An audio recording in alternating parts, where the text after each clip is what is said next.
প্রথম থেকে যখন আপনাদের সাথে শেয়ার করলাম, তাই ভাবলাম আজকে শেষটাও আপনাদের সাথেই শেয়ার করি। আজ আবার দুদিন পরে ছাদে উঠলাম, উঠে দেখি যে ড্রাগন ফলটা পেকে লাল হয়ে আছে। তো আমার ছেলে বলতেছে, আম্মু দেখো ফলটা পেকে গেছে, এটাকে পেরে নাও। আমি ছাদে চলে আসলাম, এসে দেখি যে সত্যি ফলটা পেকে গেছে। এই যে দেখুন কি সুন্দর লাল হয়ে পেকে আছে, পুরো একদম খাবার উপযোগী হয়ে গেছে। তো এটাকে পেরে নিয়ে আসলাম। তখন ছেলে বললো যে আম্মু একটু ওদিকে ফেরাও, ক্যামেরাটা ধরো, একটু ভিডিওটা করি। কারণ যখন ফুলটা বেরোচ্ছিল তুমি তো সবার সাথে শেয়ার করছিলে। তো আজকে লাস্ট সময় যখন খাওয়ার সময় হচ্ছে, তখনও তাহলে সবাইকে একটু দেখা। আমিও ভাবলাম যে ও তো ভুল কিছু বলেনি, তাহলে ঠিক আছে তুমি ক্যামেরাটা ধরো, আমি তাহলে ফলটা কাটছি, তুমি দেখাও। তো কাটতে কাটতেও দেখাচ্ছিল আর বলতেছিল দেখো কতটা লাল হয়েছে। সত্যি ফলটা অনেকটা লাল ভিতরে। আসলে বাড়িতে লাগানো গাছের ফল আর বাজার থেকে কেনা ফলের মধ্যে সত্যি অনেকটা পার্থক্য আছে।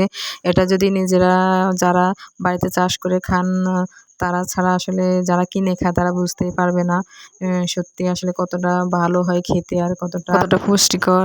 যেমন ভালো খেতে তেমন পুষ্টিকর, আর মিষ্টি স্বাদ সব কিছুই সত্যি অন্যরকম থাকে, কারণ এগুলোতে ফরমালিন থাকে না।